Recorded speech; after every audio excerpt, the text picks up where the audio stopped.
Hello' guys, মই নিবিৰ। ৰ'ব আজি আপোনালোকক বিহু নেদেখাওঁ। আজি কণ্টেণ্টটো অলপ বেলেগ।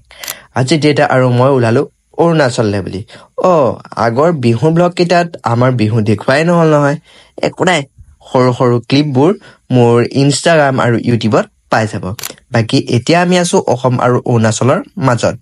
এইফালে অৰুণাচল সোমাই চাৰিওফালৰ পৰিৱেশৰ কথা মই আকৌ বহলাই নকওঁ।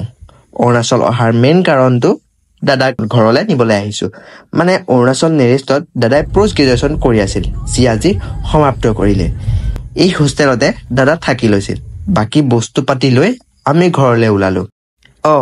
পিছে দাদাক নেদেখে, কাৰণ সি বাইকেই অহা যোৱা কৰে। ঘৰলৈ অহাৰ পিছত মই আকৌ ওলালো বিহপুৰীয়ালৈ বুলি। বিহুলে বুলি দীঘল কৰা চুলিকেইডাল কাটিবলে। বাকী চুলিকেইডাল অলপ চলপ কাটি ললো। আবেলি এতিয়া ওলাই আহিলো খেলিবলৈ বুলি। এইফালে খেলো ষ্টাৰ্ট হ'ল। আৰু ক্ৰিকেট বুলিলে এই বল হেৰুৱা নিয়মটো থাকেই আৰু দিয়কচোন। বাকী মই লগ পাইছো আপোনালোকক আণ্ডাৰ নতুন শ্বৰ্টছ লৈ, আৰু আজিলৈ বাই।